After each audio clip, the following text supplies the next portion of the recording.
হ'ব বা যি বালি বালি কাৰ্বি ল'ৰাজন যিটো তেওঁ সেই অকল কৃষি কৰ্মৰ দ্বাৰা চলি আছে বা কৃষি কৰ্মৰ দ্বাৰা চলি আছে এইবোৰ আমাৰ আপত্তি আছে আৰু চৰকাৰক আমি সেইকাৰণে অৱগত কৰিব বিচাৰিছোঁ।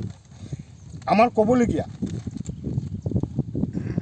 কোনো ব্যক্তিয়ে এনে মাটি জমি কাৰো কোনো সন্দেহযুক্ত ব্যক্তিক যদি বিক্ৰী কৰিছে আমাৰ তাত ডিমত আছে, এইটো কিন্তু আমাৰ ক'বলগীয়া।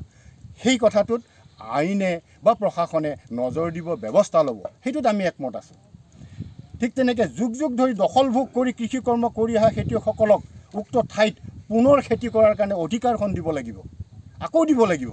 যুগ যুগৰ পৰা যিহেতু খেতি কৰি আহি আছে, কলঙে ভাঙে পাৰ, ব্ৰহ্মপুত্ৰই ভাঙে পাৰ, খেতি কেতিয়াবা উটুৱাই লৈ যায় বানপানীয়ে, সেইবোৰকো কিন্তু নিজৰ কপালৰ ঘাম পেলাই পেলাই খেতি কৰি আছে, কিন্তু তেওঁলোকে ফলটো নাপায়। তথাপি তেওঁলোকক বঞ্চিত কৰিব নালাগে, ইয়াতে খেতি কৰি পেলাই পোহপাল দি আছে পৰিয়াল। লগতে মই ক'ব বিচাৰিছোঁ অনাকাংক্ষিতভাৱে বিনষ্ট হোৱা খেতি শস্যৰ উচিত ক্ষতিপূৰণ আদায় দিব লাগে আমাৰ দুৰ্ভগীয়া কৃষকসকলক। বহু কষ্ট কৰি ক'ৰবাৰ পৰা ধাৰ ঋণ লৈ পেলাই লোনত লৈ পেলাই কৃষি কৰ্মবিলাক কৰিছিলে, গতিকে এই ক্ষতিপূৰণ আচলতে প্ৰশাসনে ব্যৱস্থাটো কৰিব লাগে আৰু চৰকাৰে ইয়াৰ দায়িত্বটো গ্ৰহণ কৰি যিমানবোৰ ক্ষতি হৈছে এইবিলাক ক্ষতিপূৰণটো দিব লাগে। গুৰুত্বপূৰ্ণ বিষয় এয়াই যে চৰ চাপৰিত বা আৰা খেতি আদি পাহাৰ পৰ্বতত কৰিবলগীয়া হ'লে ফচল খেতি কৰাৰ সময়ত, ফচলটো ৰক্ষা কৰাৰ সময়ত, ফচল চপোৱাৰ সময়ত তাতে টংঘৰ, দিনঘৰ বা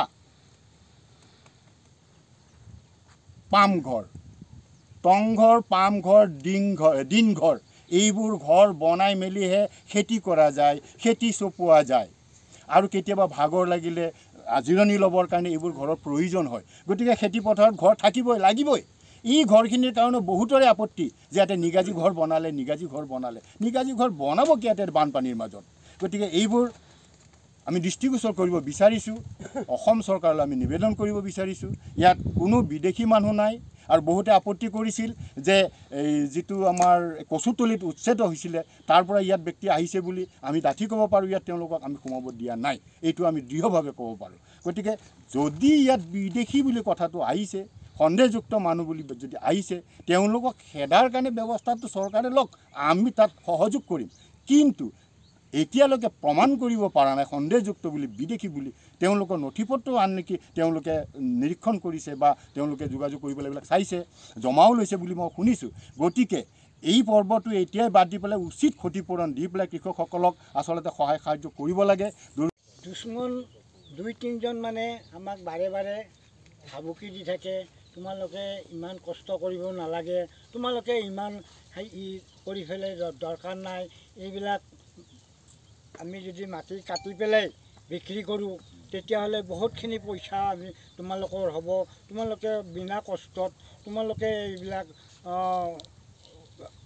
খাটি মৰিব দৰকাৰ নাই, বিনা কষ্টত তোমালোকক আমি পইচা দিয়াৰ কাৰণে ব্যৱস্থা কৰিম, তোমালোকে আমাক খাদান খোলাৰ কাৰণে ব্যৱস্থা দিয়া, পিকনিক প্লেচ খোলাৰ কাৰণে ব্যৱস্থা দিয়া, এনেকুৱা ধৰণৰ আমাক ভাবুকি দেই। আমি বোলো নাই, আমি আজি বাৰু কাটি নিবা, কালি আমি আকৌ সেই মাটিখিনি ক'ত পাম, এই বুলি পেলাই আমি যেনিবা সেই কথাখিনিত মানা নাই। সেই বিনিময়ত আমাক আজি লটি লঞ্চনা কৰিছে। এই লটি লঞ্চনাখিনি চৰকাৰে তদন্ত কৰি পেলাই আমাক কি কৰে কি নকৰে, আমাক যদি বাচাবৰ ইচ্ছা আছে আপোনালোকে তদন্ত কৰি পেলাই আমাক বাচাব লাগে। যদি বাচাবৰ ইচ্ছা নাই তেনেহ'লে আমাক মাৰি পেলোৱাৰ ব্যৱস্থা কৰিব লাগে।